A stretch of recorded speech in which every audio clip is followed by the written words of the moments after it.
The movie's hero is a handsome man who is adored and desired by every woman he encounters. They are especially taken aback by how wise he is for only being 20 years old. They seek his wisdom for that purpose. They were unaware that this man is actually 75 years old. He was born an old man and will eventually pass away as an infant due to a rare disorder. The first scene takes place in a New Orleans hospital middle room where Daisy, an elderly patient, is on her deathbed. The city prepares for a deadly hurricane with her daughter Caroline by her side. Daisy starts telling a story to pass the time as a result. She talks about Mr. Gatso, a blind clockmaker who was hired in 1918 to create a clock for a train station.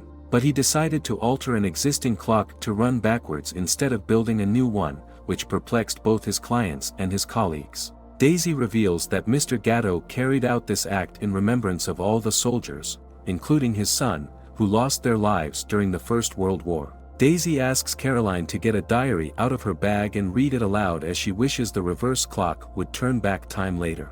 The movie then jumps to the evening of November 11, 1918, when the streets are crowded with people celebrating the end of the First World War, after the latter complies. A wealthy businessman named Thomas Button rushes home because his wife is giving birth in the midst of the crowd. The smile is quickly removed from his face when he gets there though. It turns out that his wife's pregnancy has had a fatal effect on her, and she is now in her final hours. She begs him to show their son love and affection before she passes away. Next, a distraught Thomas leans over the cot to see his newborn child but is disgusted to see how malformed he is. He abruptly takes the child, declaring he doesn't want to raise him, and runs to the lake nearby with the intention of drowning him. However, a guard spots Thomas from a distance, which causes him to flee. When he arrives at an alleyway, he drops some cash inside. Before leaving him on the porch of a nursing home, the babies swaddle. Soon after, a housekeeper named Queenie and her husband Tizzy leave. They gasp in horror when they first see the deformed baby.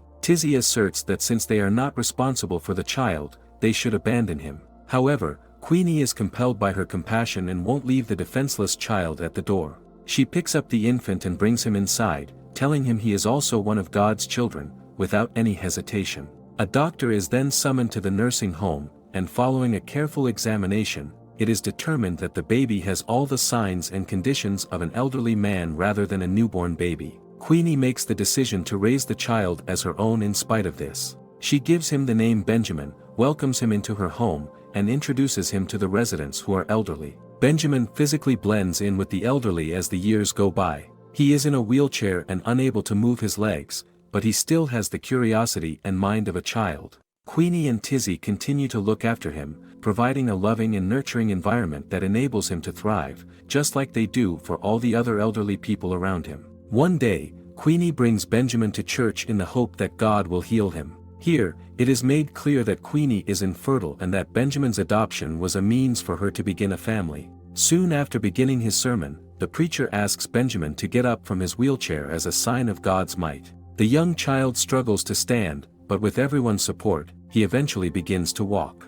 Unfortunately, just as the preacher is about to congratulate Benjamin, he collapses to the ground and passes away from a cardiac arrest. In the course of the film, Benjamin narrates how having regular visitors from all over the world made growing up in the nursing home fulfilling. One day, he befriends Odie, an African man who has come to the nursing home to pay a visit. They quickly become friends despite having very different upbringings and life experiences because they are both curious and adventurous. One day, Odie leaves the nursing home with Benjamin for the first time, and the two of them board a train. Benjamin is thrilled by the encounter and enjoying the sights, odors and sounds from places other than his familiar surroundings. Together, the two of them spend the day discovering the city and trying new things. But when it gets dark, Oti decides to leave Benjamin, believing that he can get home on his own. The latter is silent as well, perhaps in an effort to shed his alleged deformity and lead a normal human life. Benjamin is all by himself in a strange city as night falls,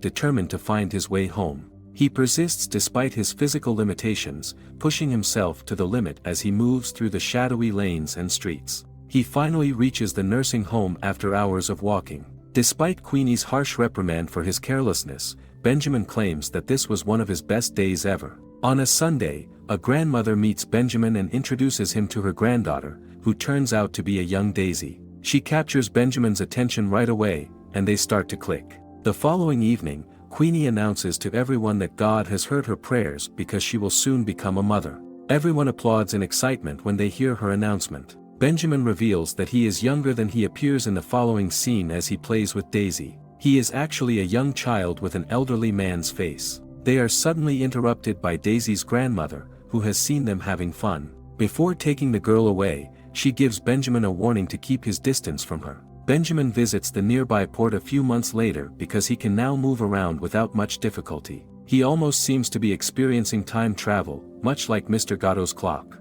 A tugboat captain named Mike makes a request for a worker at the port. When Benjamin offers to help because he wants to try something new, he is hired right away. He oddly enjoys working in the ocean and becomes more attached to Captain Mike. When the latter learns Benjamin is still a virgin, he takes him to a brothel and allows him to have his first experience there. Benjamin's biological father, Thomas, approaches him later as he makes his way home and offers to give him a ride. Benjamin gladly accepts the man's invitation to join him despite not knowing the full truth. Once inside a bar, the two start conversing and sharing drinks.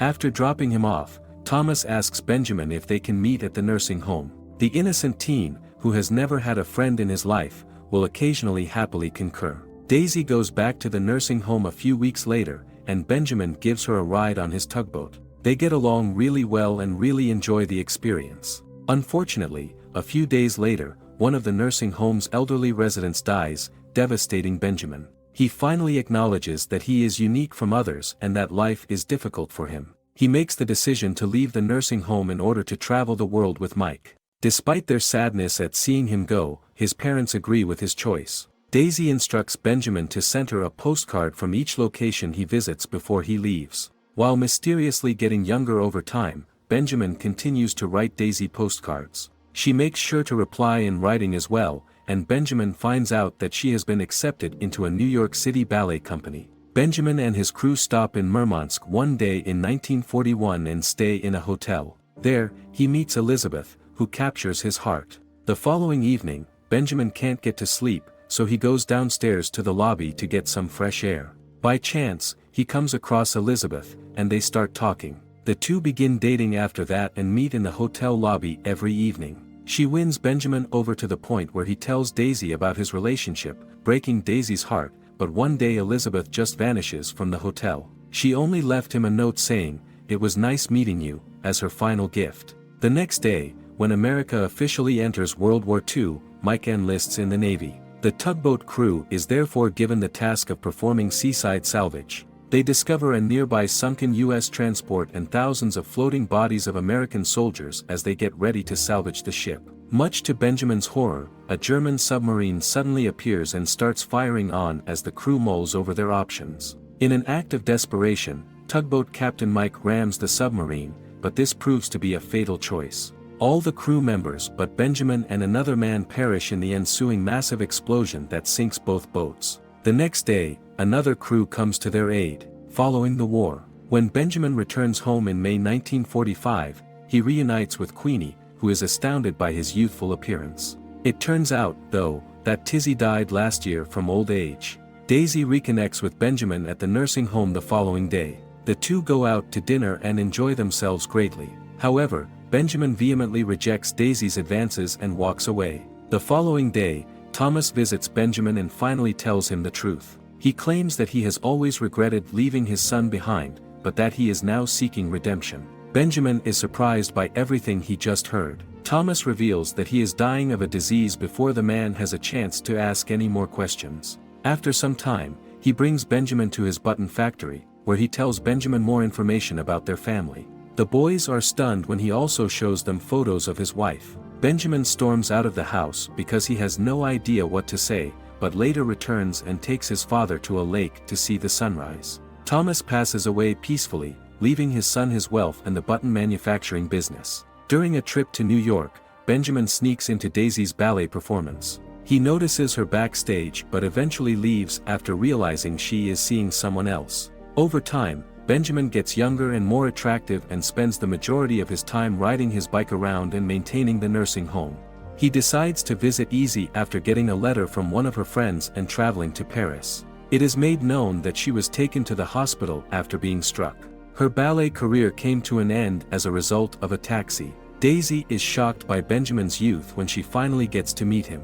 She rudely tells him to leave her life because she is angry with him and frustrated about her wounds. Benjamin deals with this heartbreak by having brief relationships with several different girls over the years. Sounds reasonable. When Daisy goes back to New Orleans and meets him, everything changes.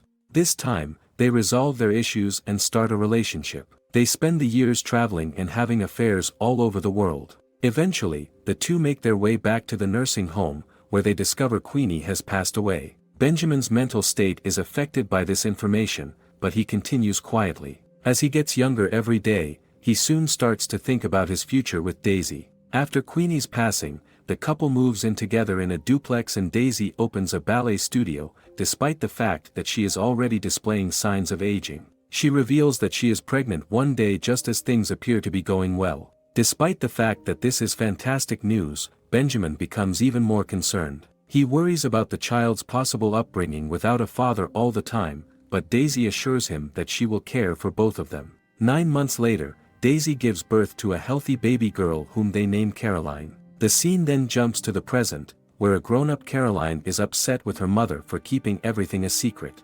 Nevertheless, she keeps reading the diary because she eventually comes to the conclusion that his reverse aging prevents him from being a good father. Before leaving to travel alone, Benjamin liquidates all of his assets and leaves the proceeds for Daisy and Caroline. He spends the following years traveling and staying in various locations while maintaining his youthful and attractive appearance. Eventually, after a 10-year absence, Benjamin shows up and runs into Daisy in the ballet studio. She is surprised to see him so young. Benjamin is relieved to learn that she wed a responsible man because this confirms his suspicions. Later that evening, the couple reconvenes in a hotel room for one final coitus before splitting up once more. A few years later, a widowed and elderly Daisy gets a call from Child Services. She immediately leaves the phone and heads to the nursing home. When the authorities arrive, they explain that they discovered Benjamin residing inside a demolished structure and that her name was written in his diary. Daisy is shocked to see him transform into a teenager when she finally gets to meet him.